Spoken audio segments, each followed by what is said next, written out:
పత్రిక యాకోబు పత్రిక 3వ అధ్యాయం 5వ వచనం.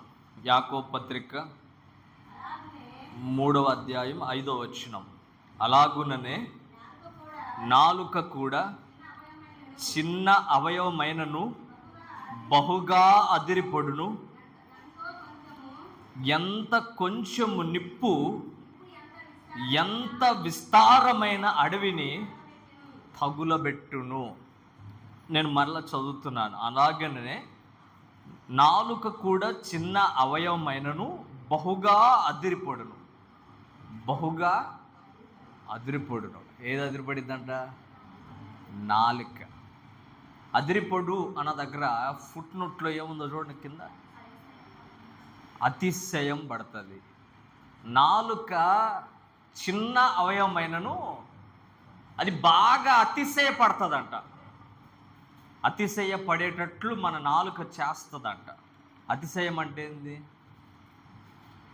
అతిశయం అంటే గొప్పగా చెప్పుకోవడం. అర్థమైందా? Praise the Lord. హల్లెలూయా. కొంతమందికి చెప్పుకున్న మాటలు ఉంటాయి, అవి పదే పదే చెప్పుకొని గుర్తుకొస్తూ ఉంటాయి. పదే పదే చెప్పుకుంటూ ఉంటాం. మీకు అర్థమైనట్టు చెప్పాలంటే, ఎవరికైనా సహాయం చేసామనుకో, ఎన్నిసార్లు చెప్తామో నేను పలానాడికి సహాయం చేశాను. చేసింది ఒకసారే, చెప్పేది మాత్రం చాలాసార్లు. దాన్నే గొప్పలు చెప్పుకోవడం అంటారు, అతిశయపడటం అంటారు. Praise the lord. గొప్పగా చెప్పుకోవటం అంటారు, గొప్పగా భావించడం అంటారు. నాలుక చిన్నదైనను అది బహుగా అదిరిపడుతుందంట, గొప్పగా చెప్పుకుంటూ ఉంటుందంట. దయచేసి గమనించండి. మనం అతిశయపడాల్సిన వాటికి అతిశయపడాలి, అతిశయపడని వాటి కోసం మనం అతిశయపడతాం. యెహోవాను బట్టి అతిశయపడాలి. కీర్తనలు 34వ కీర్తన 2వ వచనంలో ఈ మాట ఉంటుంది. ఒకసారి చూడండి, చదవండి ఆ మాట. కీర్తనల గ్రంథం 34వ అధ్యాయం. ఎవరిని బట్టి? యెహోవాను బట్టి నేను అతిశయిస్తున్నాను. Praise the Lord. తలెత్తండి. ఎవరిని బట్టి అతిశయించాలంట? దేవుణ్ణి బట్టి, యెహోవాని బట్టి మనం అతిశయపడాల. Praise the lord. ఎవరిని బట్టి అతిశయపడాలంట? యెహోవాను బట్టి అతిశయపడాలి. దేవుడి గురించి మనం గొప్పగా చెప్పుకోవాలంట, దేవుడి గురించి గొప్పగా భావించాలంట మనం. ఎందుకు? ఆయన్ని బట్టే ఎందుకు గొప్పగా భావించాలి, ఎందుకు గొప్పగా చెప్పుకోవాలంటే కొన్ని విషయాలు అక్కడ రాయబడి ఉన్నాయి. 4వ విషయంలో రాయబడతారు. 4వ వచనంలో రాయబడింది ఏంటట?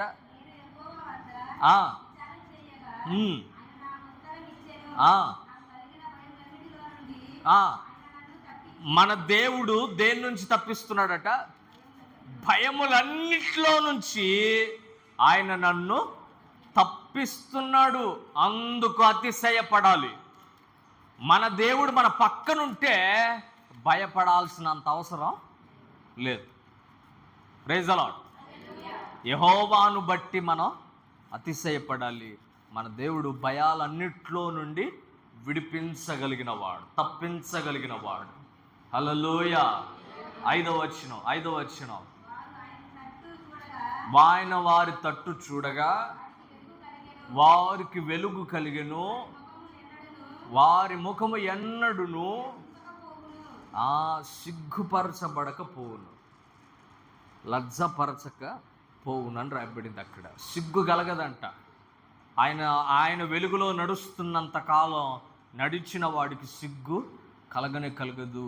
భయములన్నిట్లో నుండి ఆయన మనల్ని తప్పించగలడు. అది ఏ భయమైనా. భయములన్నిట్లో అన్నాడా? కొన్ని భయాలే అన్నాడా?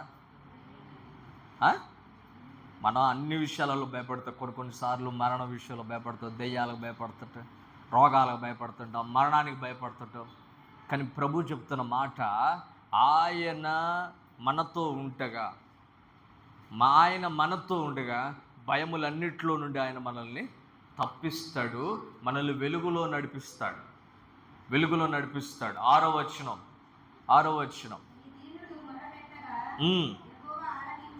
ఉమ్. ఈ దేంట్లో నుంచి? శ్రమలన్నిట్లో నుండి ఆయన మనల్ని రక్షించును. 7వ వచనం. తన యందు భయభక్తులు గల వారి చుట్టూ ఆయన దూతలు కావలి ఉండును, అవి రక్షిస్తాయి. 9వ వచనం.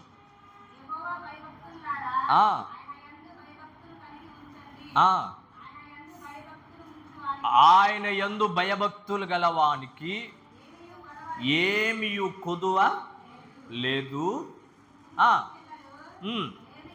సింహపు పిల్లలైనను లేమి గలవై ఆకలిగొన్ను, యెహోవాను ఆశ్రయించు వానికి ఏ మేలు కొదువై ఉండదు. Praise the Lord. హల్లెలూయా, హల్లెలూయా.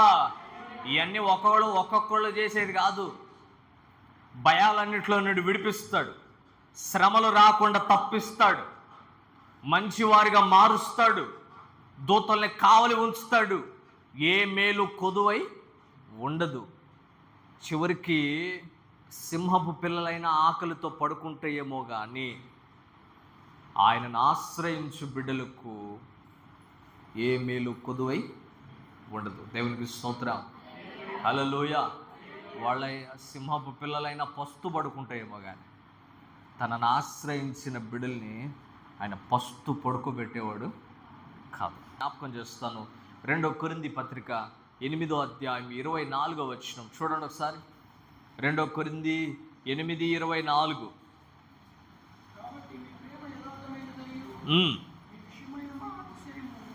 మా అతిశయము వ్యర్థము కాదనియు సంఘము ఎదుట కనపరచండి. వారిని సంఘము ఎదుట కనపరచండి. ఒకసారి పౌలు జైల్లో ఉన్నాడు. పౌలు మహాశయుడు జైల్లో ఉన్నాడు. జైల్లో ఉంటే తీతు అనే ఆయన్ని ఒక సంఘానికి పంపించాడు. ఆ సంఘానికి పంపిస్తూ చెప్తున్న మాట ఈ మాట, ఇదిగో మీరు చాలా ప్రేమ కలిగిన వాళ్ళు, నా మీద మీరు ఏ ప్రేమ అయితే చూపించారో అదే ప్రేమ తీతు మీద కూడా చూపించండి అని చెప్పి ఒక లెటర్ రాసి పంపిస్తున్నాడు. Praise the lord. సంఘస్థులు ఏం చూపిస్తున్నారట? అందుకే పౌలు భక్తుడు అంటున్న మాట, మీ ప్రేమను బట్టి, మీ యథార్థతను బట్టి నేను అతిశయపడుతున్నాను. నేను ఏం పడుతున్నాడంట? సంఘస్థులు ప్రేమ చూపించాల. కాపరి మీద ఏం చూపించాలంట? యథార్థత, ప్రేమని చూపించాలంట. పౌలు మీద అది చూపించారంట. వాళ్ళు ఎట్లాంటి ప్రేమను చూపించారో 2వ వచనంలో రాయబడింది. చూడండి, 2వ వచనంలో రాయబడింది, వారు బహుశ్రమ వలన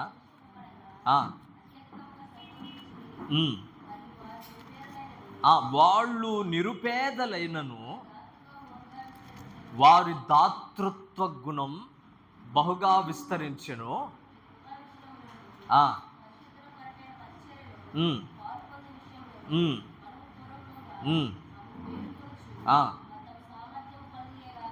వాళ్ళు సామర్థ్యము కొలదియేగాక సామర్థ్యము కంటే ఎక్కువగా తామంతట తామే ఇచ్చిరని నేను సాక్ష్యం ఇస్తున్నాను. ఎంత చేశారంట?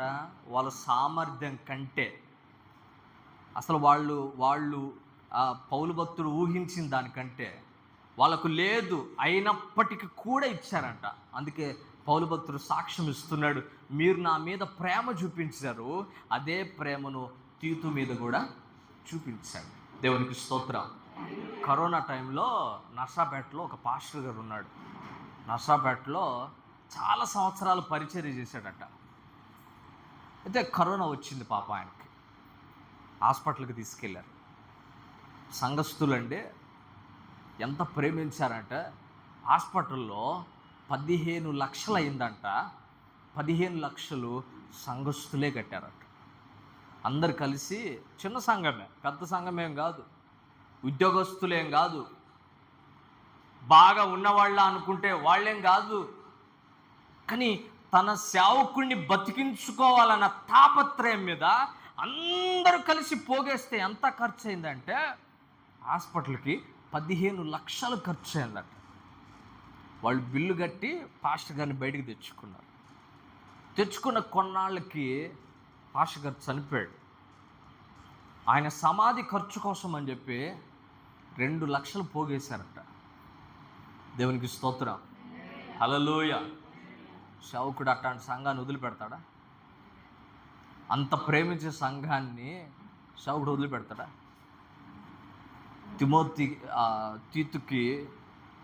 తీతుని ఆ సంఘానికి పంపిస్తూ పౌలు అదే మాట అంటున్నాడు. మీరు నా మీద చూపించారు ప్రేమ, అదే ప్రేమను తీతు మీద కూడా చూపించాను. మీరు ఎంత ప్రేమించారంటే మీరు ఉన్నదానికంటే ఎక్కువగా ఇచ్చారు. దేవునికి స్తోత్రం, హల్లెలూయా. నాకు పౌలు సేవ గురించి చదువుతూ ఉంటుంటే కొన్ని విషయాలు చాలా ఆశ్చర్యం అనిపించినాయి. సంఘస్థులు ఎంత ప్రేమించారో తెలుసా? ఇంకో చోట రాయబడింది, చూడండి ఒకసారి. గలతీ పత్రిక 4వ అధ్యాయం 15వ వచనం చూడండి. గలతీ పత్రిక 4వ అధ్యాయం 15వ వచనం.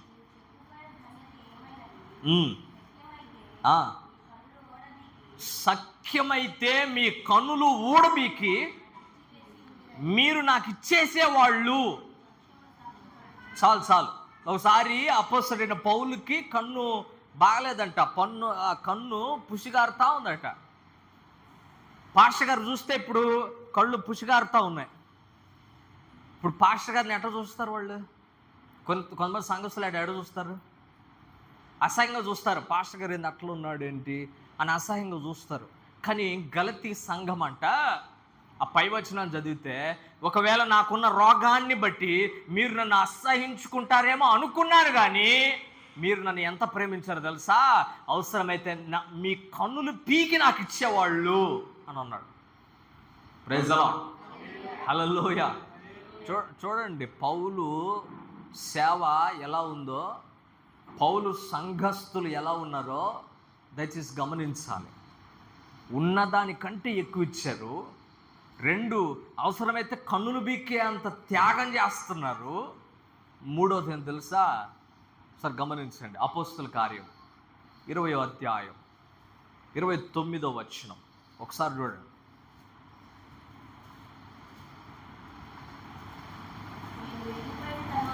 నేను వెళ్ళిపోయిన తర్వాత క్రూరమైన తోడేళ్ళు ప్రవేశించునని నాకు తెలుసు. ఈ మాట పౌలు భక్తుడు చెప్తున్నాడు. నేను వెళ్ళిపోతున్నాను, నేను వెళ్ళిపోయే టైం దగ్గర పడింది. నేను వెళ్ళిపోయిన తర్వాత సంఘంలో ఏమొస్తాయంట? క్రూరమైన తోడేళ్ళు వస్తాయి. అవి ఏం చేస్తాయో కూడా నాకు తెలుసు అని చివరిసారిగా మాట చెప్తున్నాడు. చివరిసారిగా మాట చెప్తుంటే సంఘస్థులు ఏం చేశారు చూడండి. 37వ వచనం, 37, 38 వచనాలు చదవండి. వారందరూ ఏం చేశారంటే, పాస్టర్ గారు పోయి అన్నారా?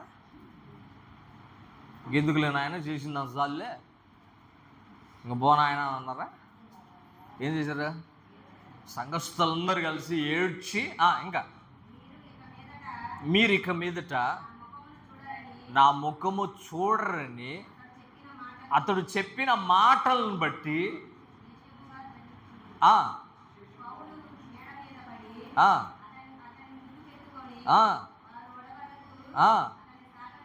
సాగనంపిరి.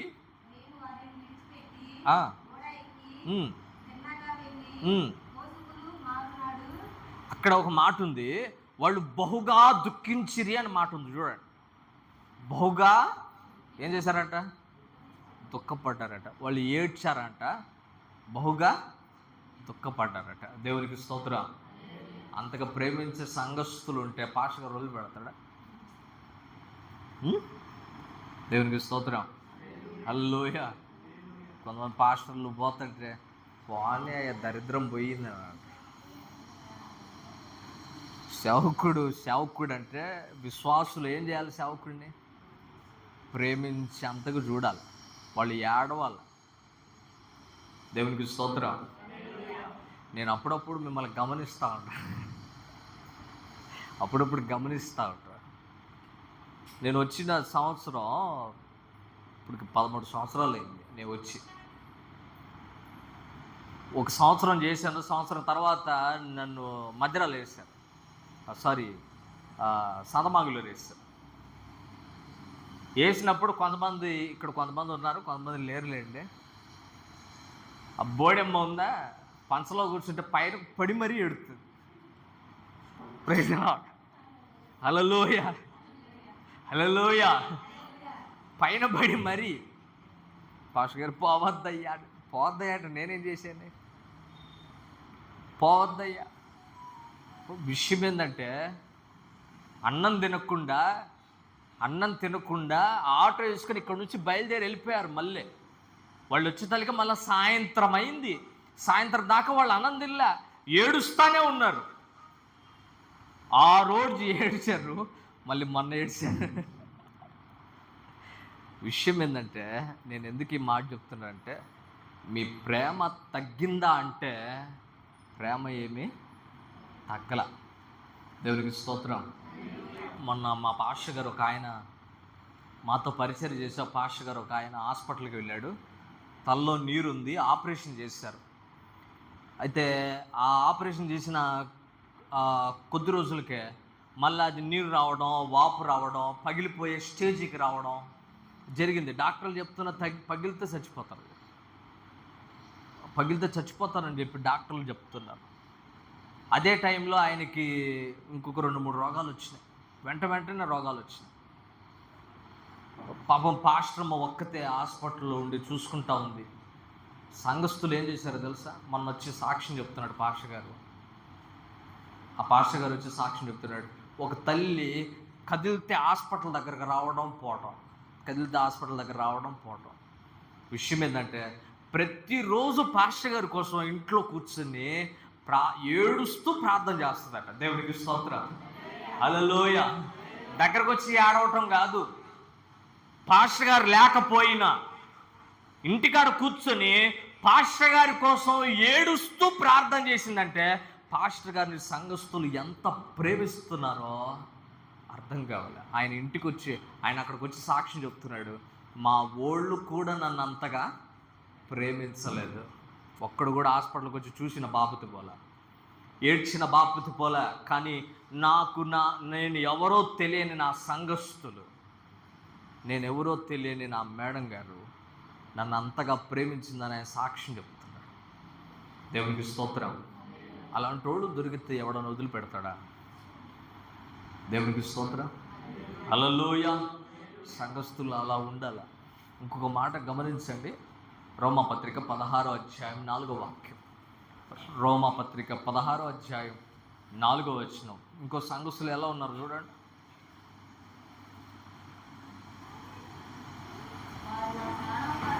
వారు నా ప్రాణము కొరకు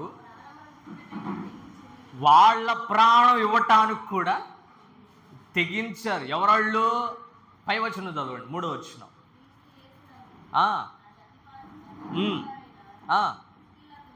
అకులకును ప్రిస్కిలకును నా వందనాలు చెప్పండి. వారు నా ప్రాణం కొరకు వారి ప్రాణం ఇవ్వడానికి తెగించారు. హల్లెలూయా. ఒకసారి అకుల ప్రిస్కిల వాళ్ళు ఉన్న ఊర్లోకి వెళ్ళి వాక్యం చెప్తుంటే పౌలు భక్తుని కొట్టడానికి వస్తే వీళ్ళు అడ్డం వచ్చారంట. అందుకే ఆ మాట్లాడుతున్నాడు. వాళ్ళు మామూలు వాళ్ళు కాదు, అకుల ప్రిస్కిల వాళ్ళు అవసరమైతే నా కొరకు వాళ్ళ ప్రాణం పెట్టడానికి కూడా తెగించారు. దేవునికి స్తోత్రం, హల్లెలూయా. సంఘస్థులందరూ సేవకుని పక్షాన నిలబెడితే ఎవడన్నా వస్తాడా? అడ్డం నిలబడాలి కదా. ఈరోజు చాలామంది సేవకులు కొడుతుంటే చూస్తున్నారు. అట్లా అందరు కలిసి ఒకసారి ఎగబడితే ఎవడన్నా ఉంటాడు అక్కడ? ప్రైజ్ ది లార్డ్, హల్లెలూయా. ఆ వాక్యాలన్నీ చదువుతుంటే రోమపత్రిక ఇందాక మీరు చదివిన ఇంటికి వెళ్ళి చదువుకోండి. అసలు ఒక్కొక్కళ్ళ గురించి చెప్తున్నాడు. పలానోళ్ళు ఇట్టాంటోళ్ళు వాళ్ళకు వందనాలు అని చెప్పండి అని చెప్తూ అకుల ప్రిస్కిల గురించి చెప్తున్నాడు. అవసరమైతే వాళ్ళు ప్రాణం ఇవ్వడానికి కూడా తెగించారు. కొంతమంది సంఘస్థులేమో ఇవ్వటానికి వెనకాళ్ళ. కొంతమంది సంఘస్థులేమో అవసరమైతే కళ్ళు బీకి ఇచ్చే అంత త్యాగం చేస్తున్నారట. కొంతమంది సంఘస్థులేమో ఆయన పోయి చనిపోవడానికి వెళ్తూ ఉంటుంటే దేవుడు చెప్పాడు, నువ్వు సమయం అయిపోయింది, నువ్వు చావడానికి వెళ్ళిపో అని చెప్తుంటే వెళుతుంటే ఏడిచారట. కొంతమంది సంఘస్థులు ఆయన కొడతా ఉంటే ఎదురు నిలబడ్డారట. అలా పెంచాడు సంఘస్థుల్ని. దేవునికి స్తోత్రం.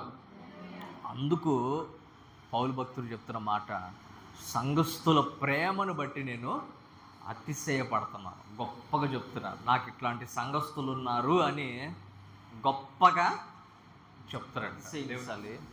మూడోది రోమా పత్రిక 5:4. రోమా 5:4, 5వ అధ్యాయం 4వ వచనం.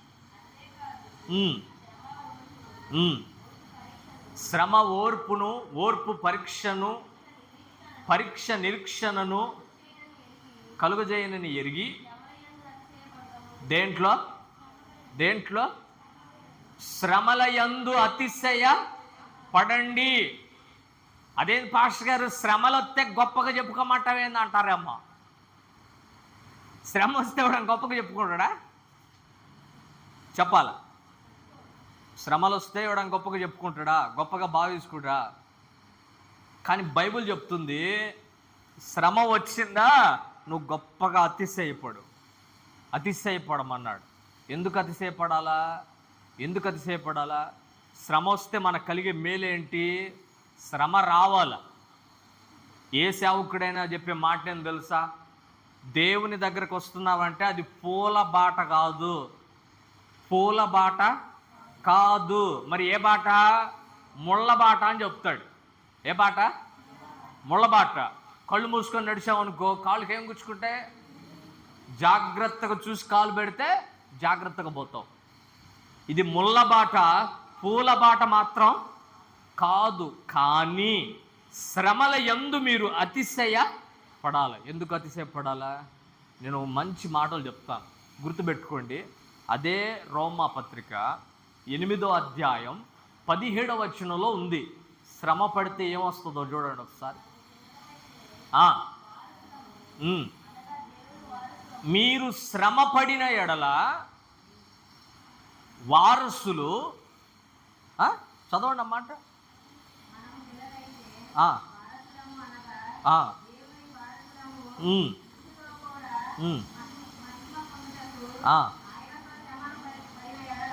ఆయనతో కూడా శ్రమ పడిన ఎడల,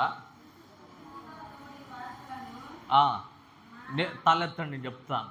ఎప్పుడైతే యేసు ప్రభు పేరెత్తగానే మిమ్మల్ని ఎవడన్నా తిట్టాడు అనుకోండి, మందిరానికి వస్తున్నా, దేవుడి పేరెత్తినా, ఒకవేళ ప్రార్థనకు వస్తున్నా, వాక్యం చదువుతున్నా, ప్రార్థన చేస్తున్నా, మీకు శ్రమ వచ్చింది అంటే మీరు బాధపడమాకండి. మీరు బాధపడకూడని ఒక విషయం ఏంటంటే, మీరు దేవుని బిడ్డలుగా మార్చబడ్డారు. హల్లెలూయా. ఎవరు బిడ్డలు? Praise the Lord. హల్లెలూయా. మీరు ఎవరు బిడ్డలు? మీరు దేవుని బిడ్డలుగా మార్చబడ్డారు. మనం దేవుని పిల్లలమైతే ఇక మనకు దిగులేముంటుంది? మనకు దిగులేమని ఉంటుందా? Praise the lord. మన పిల్లోడి జోలికి ఎవడన్నా వచ్చాడనుకో, మనం ఊరుకుంటామా? దేవుడి బిడ్డలుగా మనం మారితే మన జోలికి ఎవడన్నా వస్తే ఆయన ఊరుకుంటాడా? నువ్వు దేవుని బిడ్డగా మార్చబడ్డావు, నువ్వు ధన్యుడు. దేవునికి స్తోత్రం. ఇంకొక మాట ఉంది అక్కడ, మీరు దేవుని బిడ్డలైతే దేవుని రాజ్యానికి ఏమయ్యారని.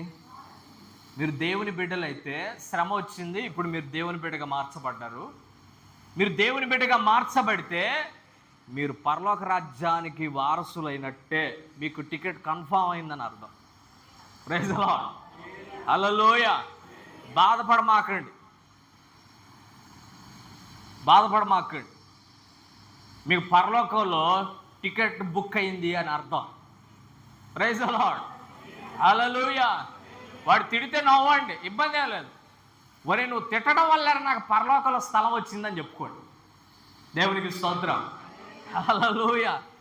బాధపడద్దు, దేవుని బిడ్డగా మార్చబడ్డావు, నీకు పరలోకంలో టికెట్ కన్ఫామ్ అయిందని గుర్తుపెట్టుకోండి. ఇంకొక మాట ఉంది అక్కడ, ఆ వాక్యాన్ని ఒకసారి మళ్ళీ చదవండి.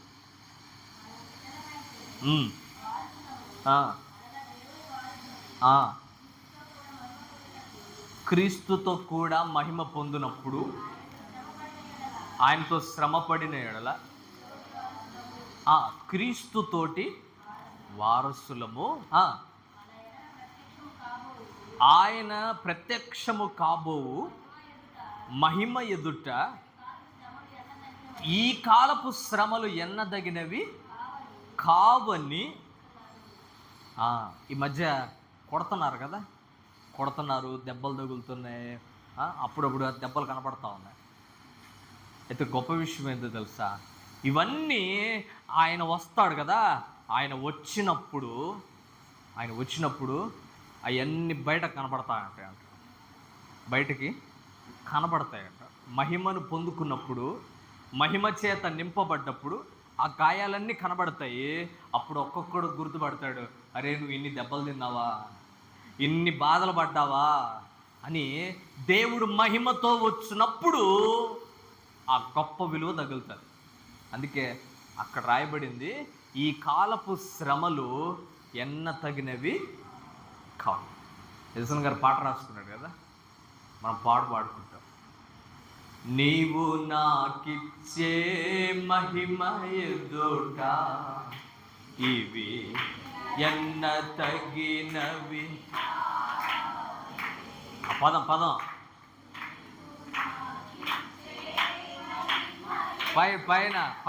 పై వచ్చిన చూడండి. సుగుణాల సంపన్నుడా, స్తుతి గానాల వారసుడా, జీవింతును నిత్యము ఆస్వాదింతును నీ మాటల మకరందము. యేసయ్య నీ కృప నా శ్రమలు అనిపించలేదే. యేసయ్య నీ కృప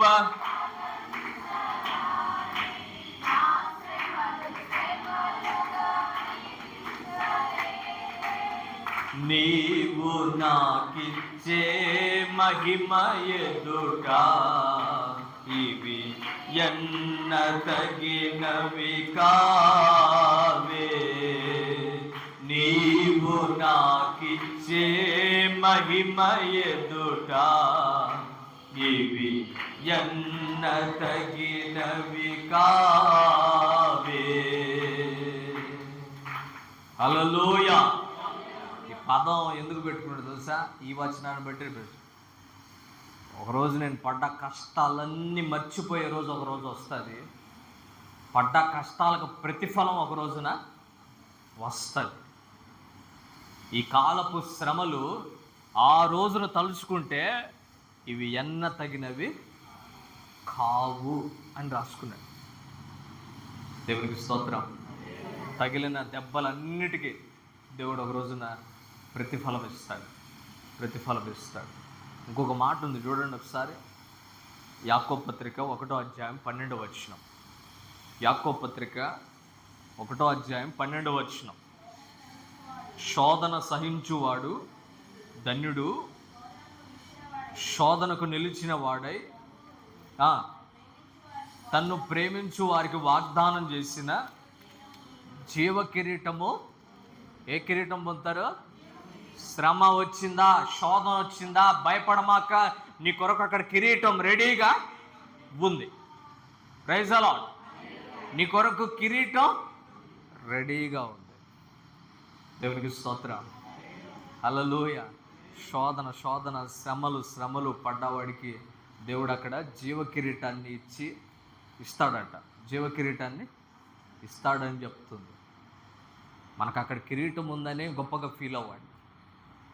మనకు అక్కడ స్థలం రెడీ అయిందని గొప్పగా ఫీల్ అవ్వండి. ఒక రోజున దేవుడు వాటన్నిటికి ప్రతిఫలం ఇవ్వబోతున్నాడని గొప్పగా ఫీల్ అవ్వండి. అందుకే శ్రమల యందు మీరు అతిశయపడమన్నాడు. శ్రమలయందు అతిశయపడమంటాడు. దేవునికి స్తోత్రం. హల్లెలూయా. చివరికి ఒక మాట చూపిస్తాను. ఫిలిప్పు పత్రిక 2వ అధ్యాయం 16వ వచనం. ఫిలిప్పు పత్రిక 2:16 చూడండి. జీవవాక్యమును చేతబట్టుకుని లోకమందు జ్యోతుల వలె కనబడుచున్నారు, అందువల్ల నేను వ్యర్థంగా పరుగెత్తలేదని, నేను పడిన కష్టము నిష్ప్రయోజనం కాలేదని, క్రీస్తు ఎదుట నాకు అతిశయ కారణము కలదు. నేను వ్యర్థంగా పరిగెత్తలేదు. మిమ్మల్ని చూస్తుంటే జీవవాక్యం చేతిలో పట్టుకున్న జ్యోతుల్లాగా కనబడుతున్నారు కనుక మిమ్మల్ని బట్టి నాకు దేవుడి దగ్గర అతిశయ కారణం ఉంది. దేవుడి దగ్గర నాకు అతిశయ కారణం ఉంది. నేను వ్యర్థంగా పరుగెత్తలేదు. మిమ్మల్ని అందరినీ సంపాదించాను. మీరందరూ ఎక్కడ కనపడతారు నాకు? మళ్ళీ పరలోకంలో కనపడతారు. Praise the lord. ఎక్కడ కనపడతారు? అందుకే పౌలు భక్తుడు అంటున్నమాట, మిమ్మల్ని బట్టి నాకు అతిశయ కారణం ఉంది, నేను వ్యర్థంగా పరుగెత్తలేదు. ఇది పరుగు పందెం.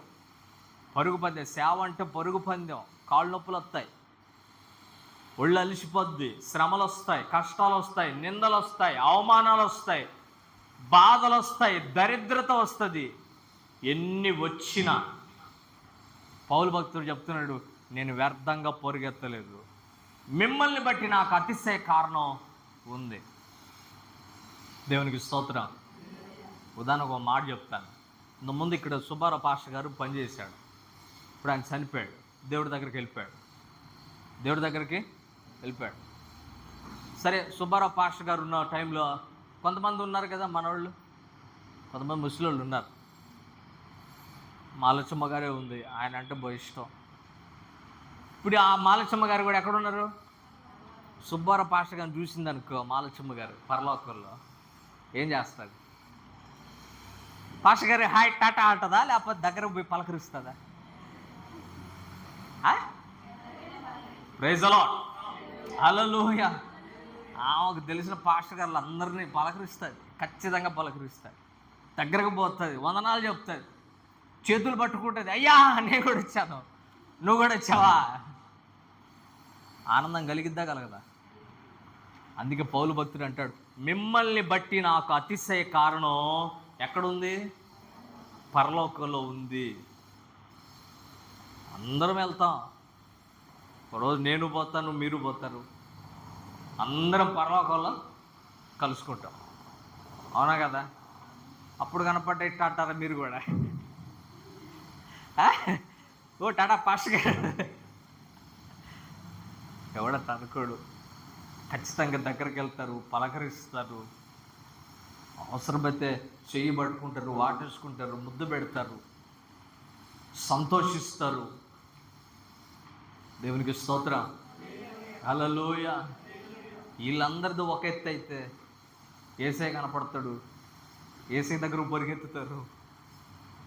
అయ్యా నిన్ను చూడటం ఎంత ధన్యత అయ్యా, నిన్ను చూసే భాగ్యం ఇచ్చావయ్యా, చాలా సంతోషం కలుగుతుంది. అందుకే పౌలు భక్తుడు అంటున్న మాట, మిమ్మల్ని బట్టి నాకు అతిశయ కారణం ఉంది. ఇంకో మాట ఉంది తెలుసా? మిమ్మల్ని బట్టి ఇంకొక అతిశయ కారణం ఉంది. ఒకసారి చూడండి, 1 దశలోనిక 2:19 చూడండి. 1 దశలోనిక, ఈ మాట ఒక్కటి మాట చదవండి. 1 దశలోనిక 2:19. ఆనందమైనను ఏ కిరీటం? అతిశయ కిరీటమైనను ఏది? మన ప్రభు అయిన యేసుక్రీస్తు యొక్క రాకడ సమయమున ఆయన ఎదుట మీరే కదా, నిశ్చయముగా మీరే నా మహిమయు ఆనందమునై ఉన్నది. Praise the Lord. Hallelujah. Yesanna garu పాటలు రాసేటప్పుడు ఊరక రాయలే. ఆయన దగ్గర ఆయన చూసిన దర్శనాలు, ఆయన చదువుకున్న వాక్యంలో నుంచి చాలా పదాలు రాశాడు. ఒకరోజు ఆయనకి కళ వచ్చిందంట. ఆ కల్లో యేసు ప్రభు సింహాసనం దగ్గరకు పిలుస్తున్నాడట యేసన్న గారిని. సింహాసనం దగ్గరకు పిలిచి, ఒరే యేసన్న కుర్చీలో కూర్చో అన్నాడట. కుర్చీలో కూర్చో అన్నాడట. ఎందుకయ్యా అన్నంటే ప్రభు చెప్తున్నాడట, నువ్వు కూర్చుంటే నేను నీకు ఒక కిరీటం పెడతాను అన్నాడు. దాంట్లో చాలా వజ్రాలు ఉన్నాయట. ఎన్ని వజ్రాలు? చాలా వజ్రాలు ఉన్నాయట. ఆ వజ్రాల్లో అమెరికా వాడు కనపడుతున్నాడట, ఇండియా వాడు కనపడుతున్నాడట, ఆఫ్రికా వాడు కనపడుతున్నాడట. యేసన్న గారి దర్శనంలో అడుగుతున్నాడట, యేసయ్యా ఈ వజ్రాలన్నీ, ఇన్ని వజ్రాలు ఉన్నాయి, వజ్రాల్లో ఒక్కొక్కడు కనపడుతున్నాడు ఏంటయ్యా అంటే, ఒరే ఏం లేదు, నువ్వు ఎన్ని ఆత్మలు సంపాదించావో అన్ని వజ్రాలు బొదిగిన కిరీటం నీకు పెడతాను. దేవునికి స్తోత్రం. అప్పుడు ఒక పాట రాసుకున్నాడు, నా యేసు రాజా నా ఆరాజ దైవమా, ఆరాజ దైవమా, నా స్తోత్ర గీతమా, నా స్తోత్ర గీతమా, ఆరాజ దైవమా, నా యేసు రాజ రాజ రాజా రాజా. Praise the Lord. నాకు అంతమంది దొరక్కపోవచ్చు కానీ కొన్ని వజ్రాలైనా, ప్రైజ్ ది లార్డ్, హల్లెలూయా, కొన్ని వజ్రాలైనా దేవుడు నాకు ఇస్తాడు. Praise the Lord. మీరందరూ ఆ రోజు వజ్రాల్లో కనపడతారు. దేవుడు చెప్పే మాట, నీవు ఎంత మందిని సంపాదించావో అన్ని వజ్రాలు బొదిగిన కిరీటం తీసుకొచ్చి తల మీద పెట్టి అందరి ముందు గొప్పగా చెప్తాడు. అదే పౌలు భక్తుడు చెప్తున్న మాట, మీరే నా అతిశయ కిరీటం. Praise the lord. కళ్ళు మూయండి.